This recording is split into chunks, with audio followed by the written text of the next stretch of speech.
સતગુરુ મહારાજ કી જય। આપણો ધર્મ એક જ ધર્મ છે, પણ આપણે ધર્મના નામે કેટલા ટુકડા પાડ્યા છે। ભગવાન તો એક જ છે, પણ આ તો તમે જેટલા નીકળો ને એટલે જુદા જુદા ભગવાન, જુદા જુદા ભગવાન, જુદા જુદા ભગવાન। રસ્તામાં બે ઈંટીઓ આવે ને તો એ કે આ સારું કરજો, એટલે આટલા બધા ભગવાન તમારે નથી।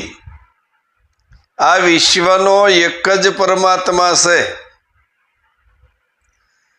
અને આ વિશ્વમાં જે વ્યાપક પરમાત્મા છે, એક વખત એક સત્સંગમાં એક ભાઈનો વિચાર આવ્યો કે મારું બેટું મોટામાં મોટા ભગવાન ચિયા હશે, અને આ વિચારોમાં જ ફરે, આ જ વિચારમાં ફરે।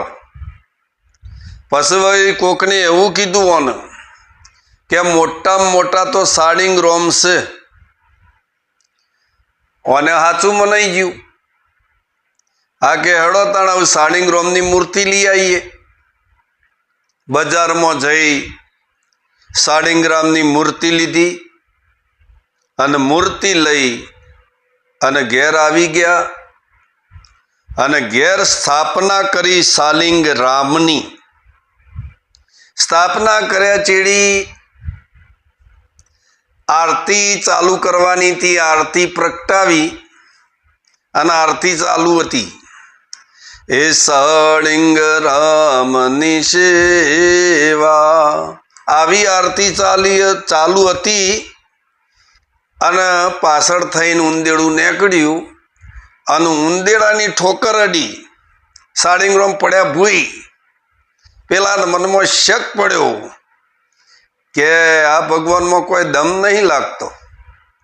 આ એક ઉંદેડાની ઠોકરથી જો ભૂઈ પડતા હોય તો આ ભગવાન ના કહેવાય, મોટા તો ઉંદર દેવ કહેવાય।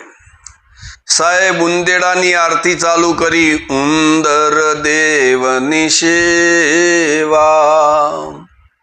અને ઉંદેડાને એક બિલાડું ભારી છે, બિલાડે ઉંદેડા ઉપર તરફ મારી અને ઉંદેડાને પણ 4 ગોઠમણો ખવડાવી દીધો, અને બિલાડી ખાઈ જઈ। પેલા કી આ ઉંદર દેવમાં કોઈ દમ નહીં, મોટા તો મીનળ દેવ કહેવાય। સાહેબ મીનાળાની આરતી ચાલુ કરી, મીનળ દેવની સેવા, અને કૂતરું આવ્યું તે બલાડાને લાવું ભર્યું અને 4 ગોઠમણો ખવડાવી દીધો, કે આ તો મીનળ દેવને 4 ગોઠમણો ખવડાવી દીધો।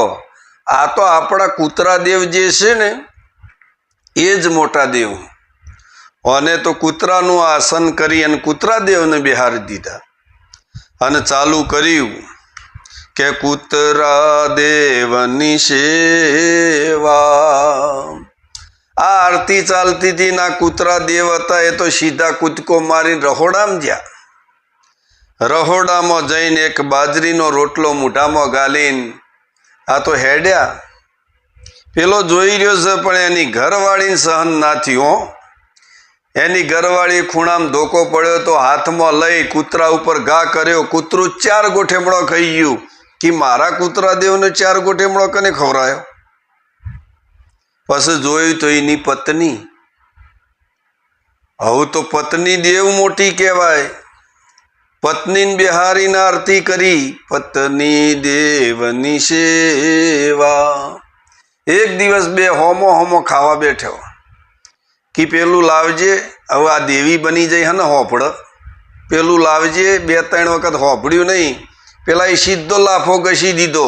પછી પેલાને ખબર પડી કે મોટામાં મોટો તો હું જ છું, પણ મને ખબર નથી, એમ જે કંઈ મહિમા છે તમારો છે અને તમારા સ્વરૂપનો છે, અને આ સ્વરૂપ જ્યારે તમારું પ્રગટ થઈ જાય એટલે તમામ દેવી દેવતાનું એક જ લેવલમાં દર્શન થઈ જાય। જુદા જુદા દર્શન હોય નહીં, તો દર્શન કરવા માટે પોતાને જાગૃત થવાનું છે, અને એ જાગૃત થઈ ગયા તો બેડો પાર. આટલું બોલીને મારી વાણીને વિરામ આલું છું. બોલો સતગુરુ ભગવાન કી જય.